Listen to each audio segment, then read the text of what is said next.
Hello, bombshellers. So today was Monday, April the 12th, and not much to report on Monday, April the 12th.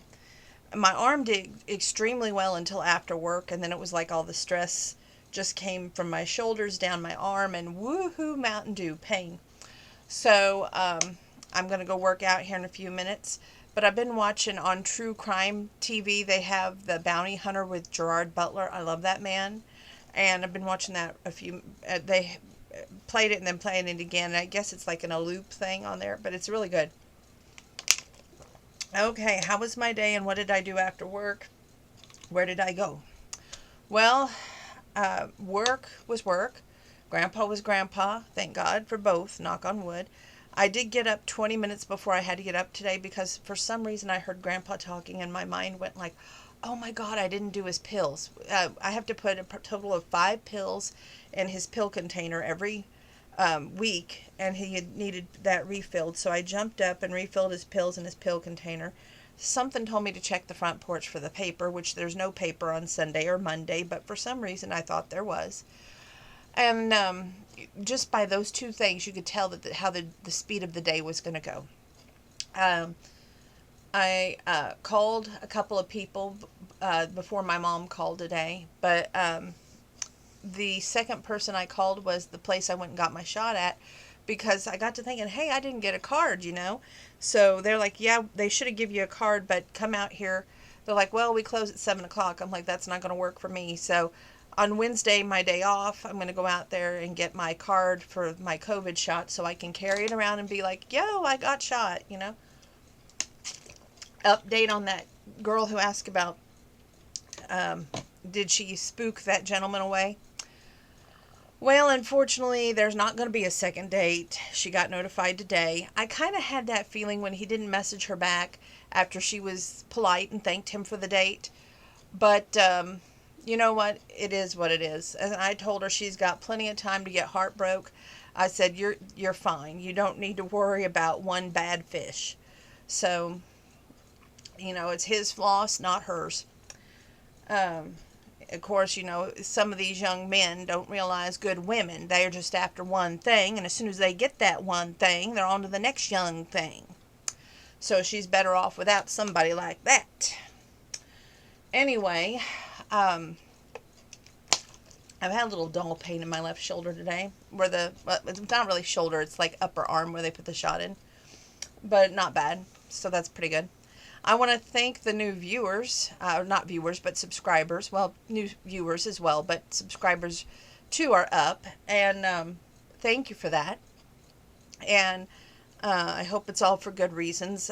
Lately, uh, I've been a little touchy, I will admit. I friended somebody that was a mutual friend on Facebook. And turns out it's a gentleman from overseas. And he's nice, but he's overly nice and annoying. So I just answer him with short answers to let him know, A, I'm not interested, and B, leave me alone. Like, he's like, so are you, he messaged me early this morning and asked me if I was work because he's from another country.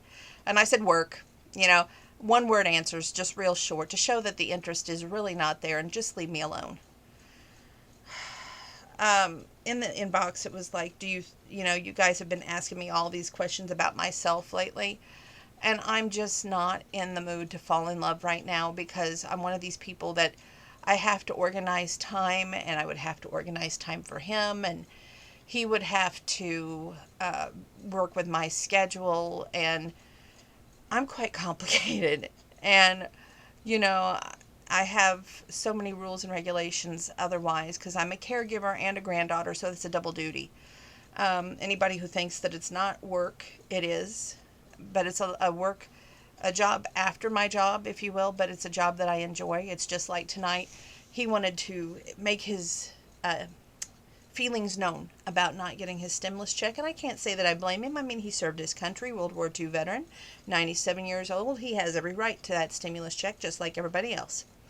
So I got him the addresses to the House of Representatives, Nancy Pelosi, the Speaker of the Senate, Chuck Schumer, and Vice President Kamala Harris, and our President Joe Biden, so he could write them a letter and expresses, disbelief about how he's been treated, A, and B, how he deserves that stimulus check, and he received the first two, he's just missing the third.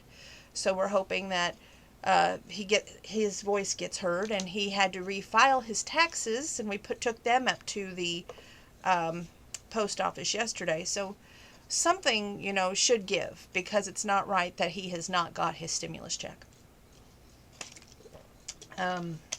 Anyway, I hope that you are doing well, and I've been reading my book here, Sarah Richardson, One Night with a Cowboy. It's a very good book. I'm up to chapter 16, so I'm really excited about that.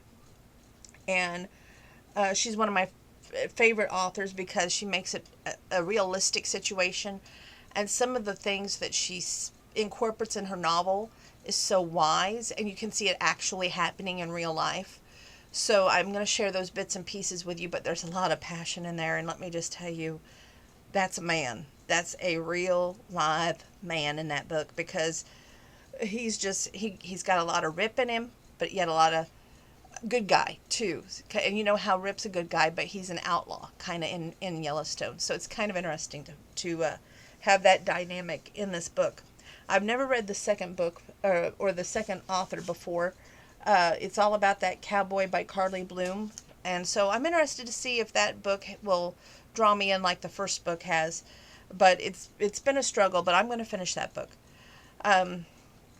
I got a lot of packages in the mail today for Mother's Day. I contacted my work mom, because what I was going to do is give her one item for her Mother's Day, but she told me that she already had that item, so I don't know what's going to happen to that item yet, so I'm put it over to the side. And I'm already saving her historical romances for Christmas, because she says she's got enough historical romances for right now. So I guess I'm ahead on some of the things, but behind on others. So I'm trying to condense my colored pencils, and I got 2 of these containers that hold 74 pencils, and I thought, okay, you know what? That's going to condense all my pencils down. I don't know what I was thinking. I've got at least 2 or 3 more big things of pencils that I need to buy actual containers that hold the individual slots for the pencils and zips up. I love those things. So I'm probably going to try and invest in maybe one that holds 200 pencils.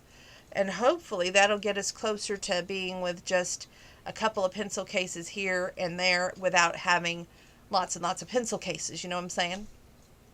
Because that's my artwork, and I enjoy my artwork. It's stress relieving. So, although sometimes it is quite stressful to find the right color to go with the right theme that you got going on.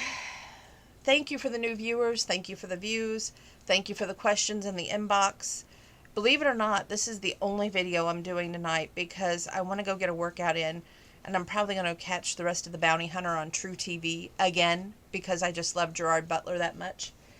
Something about those tall, dark, and handsomes with a little bit of that scratchy on their face. It's just adorable. It's so funny. When I was growing up, I always thought that men that were clean shaven, especially because of the 90210 era, where we had Brandon and Dylan, especially Dylan, they didn't have that on their face. When they first started out, I thought, oh God, they were hunks.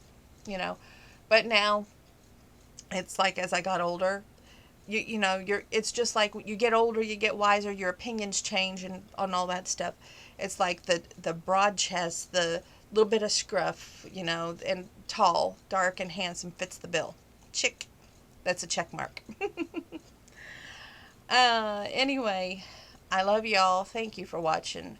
I'm a little tired, I won't lie, but I'm going to push myself and lift those 5-pound weights. I think it's really good on that arm to keep it moving. So right after the show's over, I'm going to be working out. I'll probably come back and do an after workout video with you. Just some thoughts or feelings, how I'm feeling on my arms. So thank you for listening. God bless.